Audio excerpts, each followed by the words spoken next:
For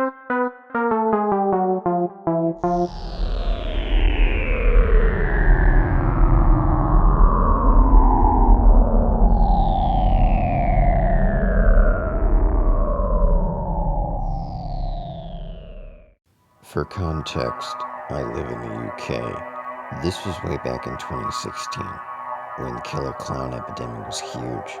I was walking through the woods at around 10 p.m. alone in order to get to a party gathering that was happening in a secluded part of the forest. It was almost pitch black and I could barely see in front of me besides the flash on my phone, and everything seemed normal as I was walking to the party. I got to a long stretch of woods with no defined path, but it was the quickest way to the party, so I took it. As I got around midway through, I heard something to my left. I turned and saw a shadowy figure sat on a fallen log. I was understandably unnerved, but I couldn't make out if it was just shadows from the moonlight or if it was an actual person. I made the mistake of shining my phone light directly at it, and I was instantly terrified.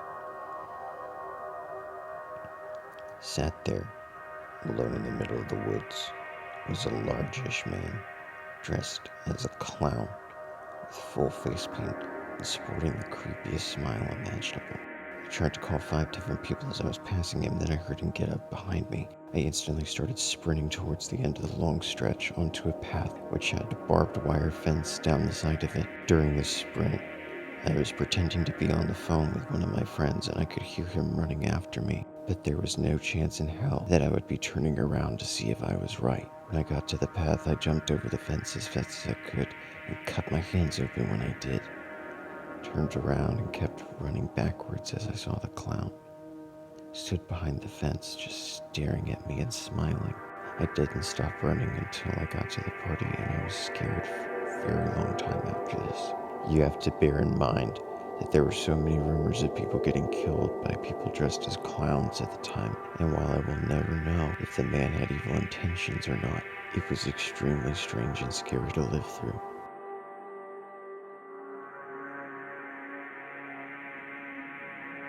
This story is 100% true. It happened back in the 80s when I was home one summer on break from college. About 2 years prior, my dad had purchased an old house with the intention of eventually tearing it down to build a new home.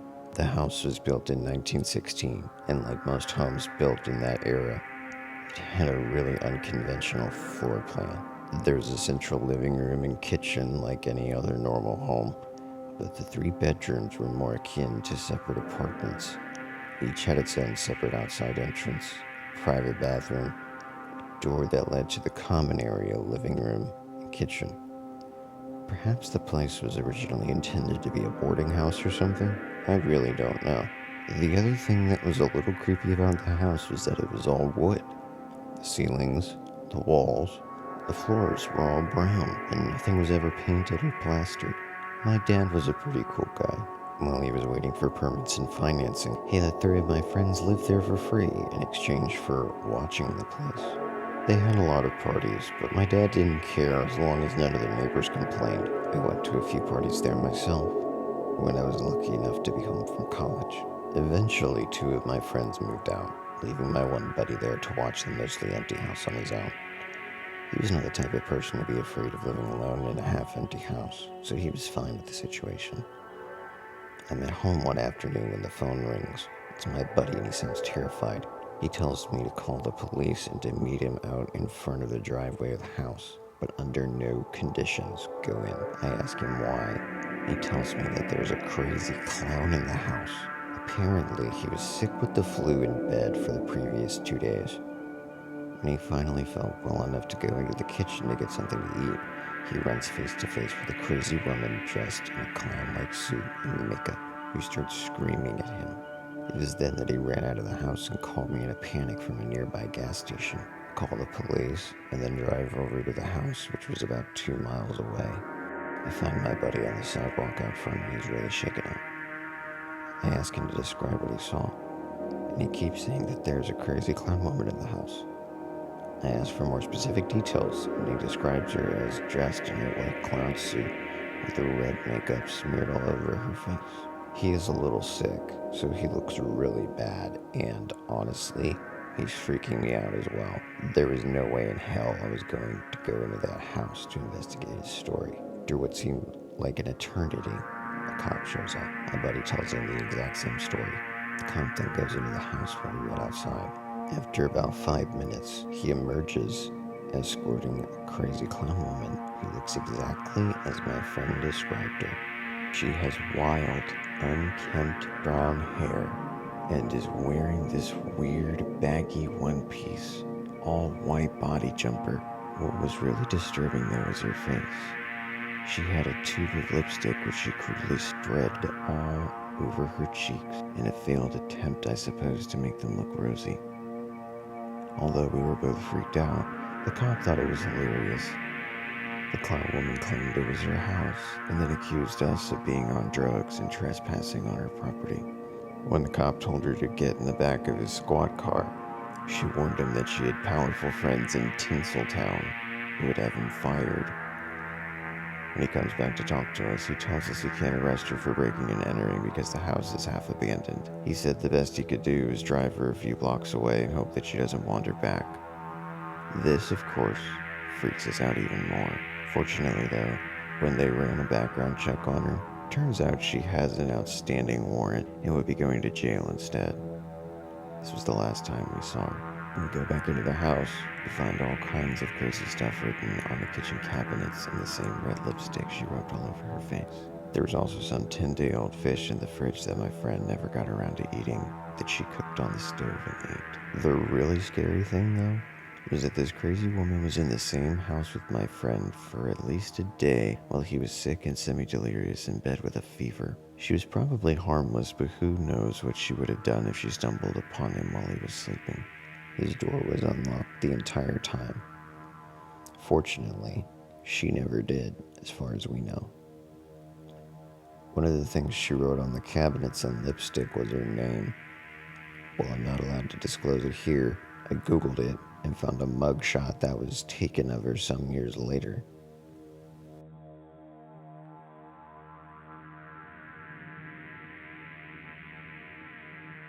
We were on a family holiday abroad years ago. I think I was 14 at the time. My sister was 16, and the toddler was our cousin. She was maybe 2 years old, maybe a bit older. I don't remember exactly. I do remember heading out during the evening to have dinner one night. And just after that, we'll walk through the towns and maybe stop at a few bars for drinks. As we were walking through this town, a man who was badly dressed as a clown approached my sister. Bear in mind, my sister is afraid of clowns no matter how good or badly dressed they are. She was carrying our cousin on her hip, and the clown looked at our cousin and said hello, making her laugh as clowns do. My sister, on the other hand, just froze. I was standing by watching this happening, kinda laughing at the fact my sister was losing her mind. Next thing I know, without asking her anything, he takes my cousin from my sister. And then, of course, I thought, whoa, hey! I shouted over to my parents and my aunt and uncle. My dad comes over and says, hey, what do you think you're doing with my niece? As he was trying to get her back out of the clown's arms. But when he tried to get her, the clown would just turn away or push my dad back. The clown said, I thought you'd like to take a photo. Do you not want to take a photo? My aunt comes over, but scared out of her mind, thinking that clown's trying to kidnap her daughter. We all just gather around the clown trying to pry my cousin from this clown's arms, but every time he just kept pulling away or pushing us back. The next thing we knew, my dad had enough. He approached the clown and said, let go of my niece right now, grabbing him by the neck. In the end, he put her down and my dad picks her up and hands her to his sister-in-law. Then the guy just casually says, oh, okay, too bad. You don't want to take a photo. Hands my cousin a lollipop. We just headed back to the hotel, kind of thought nothing of it until the next day when we saw him again at a restaurant. This time, he took someone else's kid. That's when my dad spotted him in some room As he came out of the toilets, it stopped him, thinking he grabbed my cousin again, but it was someone else. He headed back to the table and ate his dinner. And for a second, he felt something wasn't right, so he went back to the clown's room. I didn't know what went down when he went back, but he came back out holding this other kid's hand and asked her where her parents were, assuming they were in the same restaurant, but they were not. They were at some other place. My dad took the kid back to her parents and said, "Don't let that clown anywhere near your kids," and told them what he tried to do with my cousin. Kinda freaked out, thinking this clown was probably a pedo.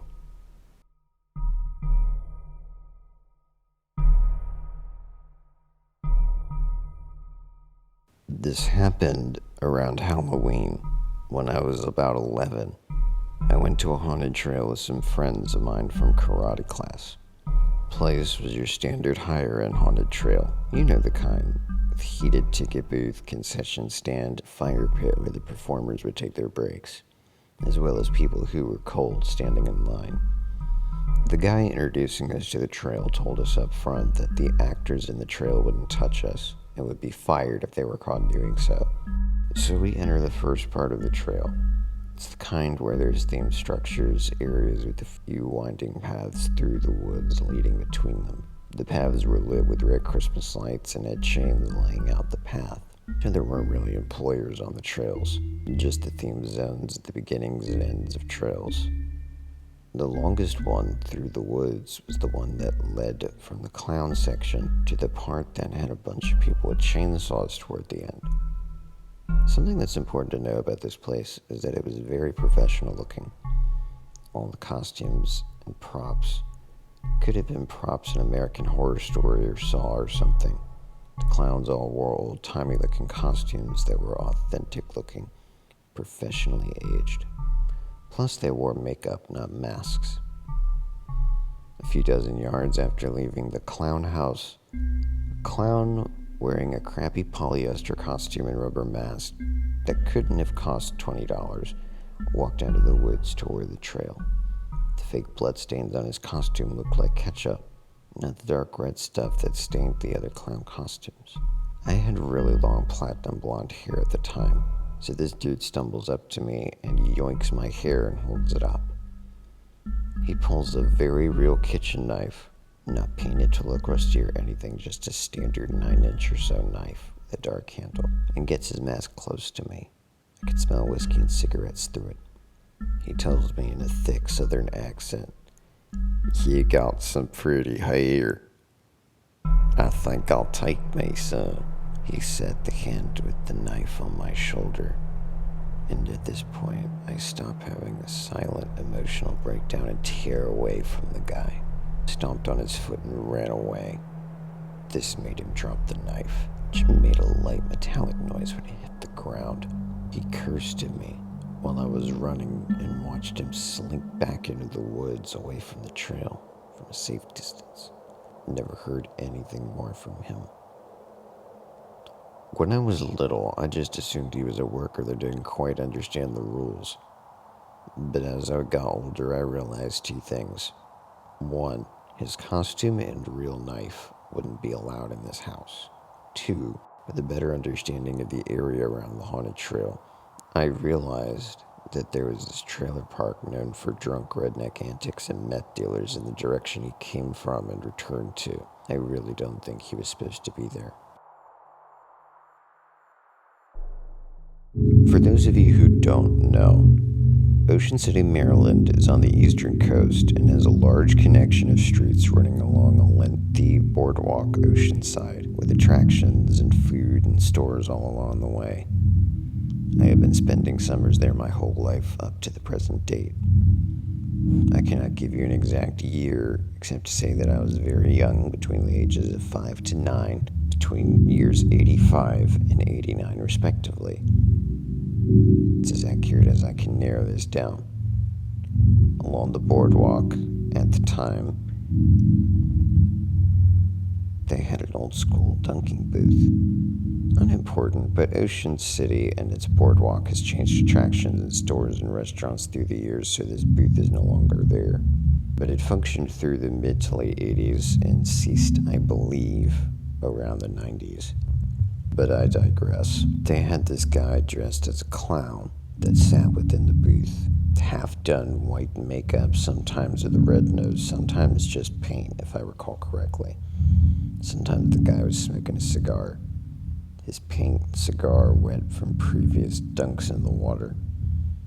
And if business was slow, or even if it wasn't, he'd yell insults at folks walking by, trying to get them mad enough to toss the balls and trying to hit the bullseye or dunk him. He'd say some really mean things. I remember, in particular, he said, "Hey, fatty, you feeling lucky tonight, tough guy? And that beluga with you?" to a middle-aged couple. Things of this nature were so vulgar. In fact, some years later, my mom said that they had to get security to escort him to his car for his safety. Anyway, on summer evening, we're strolling down to the beach, and he's calling out his insults, trying to get someone to pay to dunk him. Kind of made eye contact with him as I'm eating an ice cream cone. I noticed he was not wearing his nose. In fact, it was floating near him in the dunk tank.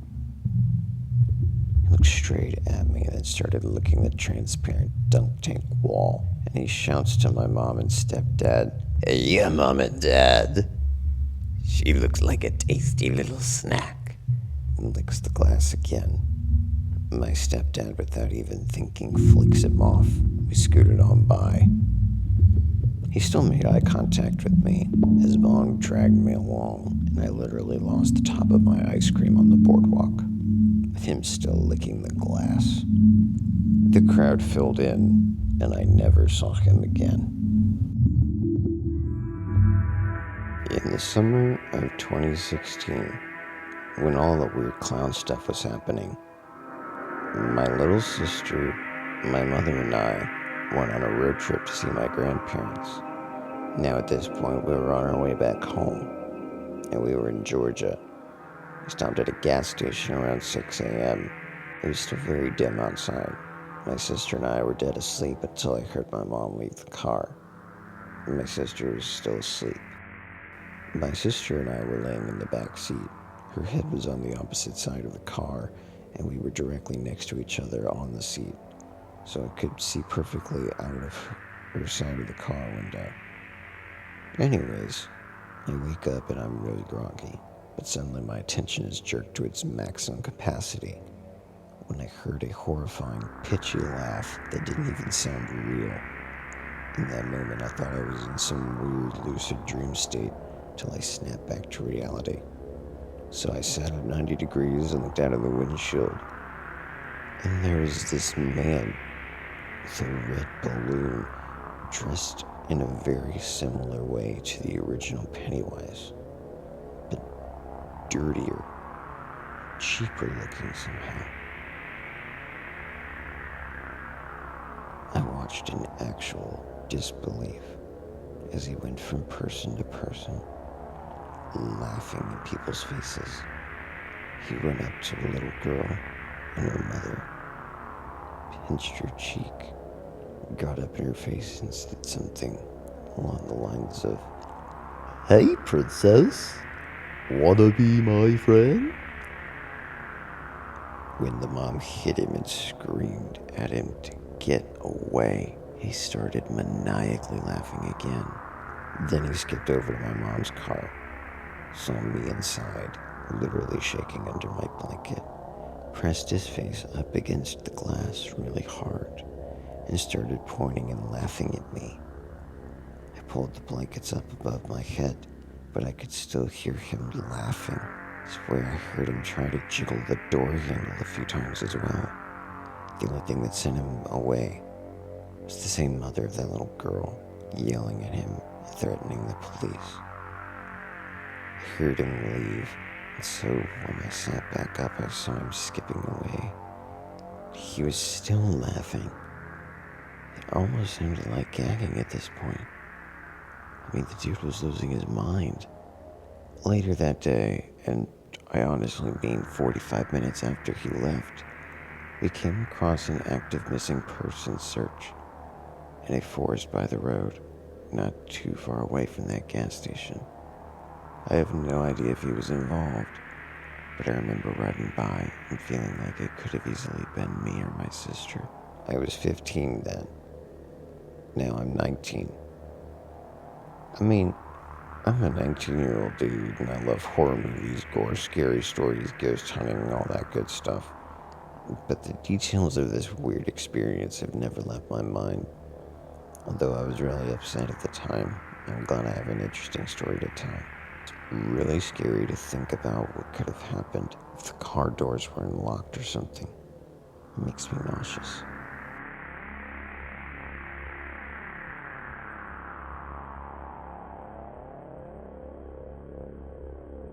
Some backstory. I'm 40-something. This happened way back when the world was not such a scary place. I was born with kidney disease. From the ages of 1 to 11, I had several surgeries performed until they got it right. This instance was from when I was about 5. I had just been released from the hospital, and my mom had to stop at the pharmacy, which was the only one in our little town. And on the way home from me being discharged to pick up my meds, she pulled into the strip mall where the pharmacy was located. Apparently, some store was opening in the center because there was music, some balloons everywhere, but I was tired. I'd been laying on the back seat. I remember looking out and then laying down and Mom locking the doors, rolling down my back window about 5 inches. We live in Florida, so you never sit in the car with your windows up, and telling me not to leave the car. I think I fell asleep. I awoke to the horror of an arm reaching through the window to unlock the door. It was a clown. A clown was coming to get me, kill me for all I knew. I never trusted clowns. He opened the back door and I jumped over the seat into the front and laid on the horn screaming like a wild child. My mother and everyone else within earshot came running. The clown was apologetic, offering a twisted balloon in the shape of a giraffe, saying he just wanted to give it to me. No thank you. No way. I was inconsolable. And that began my unnatural fear of clowns. I even hated Ronald McDonald. Sorry, clown is a clown, person hiding their face. And even at 5, I had no time for that. Fast forward 2 years, I'm 7. I'm in the hospital, sharing a room with 2 other kids and a free bed. For those of you that don't know, kidney problems are miserable. You have to pee, you can't, and then when you do, it hurts badly. I'm just out of surgery. We get visitors to cheer us. Clowns. I'm groggy and lose my mind, crying, screaming, again, inconsolable. Why the hell are clowns in my room? I did not ask for them. I'm sick and I am in pain. Go away. After they remove the clowns and the nice nurse sits with me till I fall asleep, I wake up to an effing giraffe balloon animal that one of the clowns left me. Sure, it's probably a coincidence. I think giraffe is in the basic balloon animal requirement for clowns. It matters not to me. I'm an adult now, and I swear to the heavens, any clown approaches me, I will consider it a threat to my life and drop kick them, given the chance.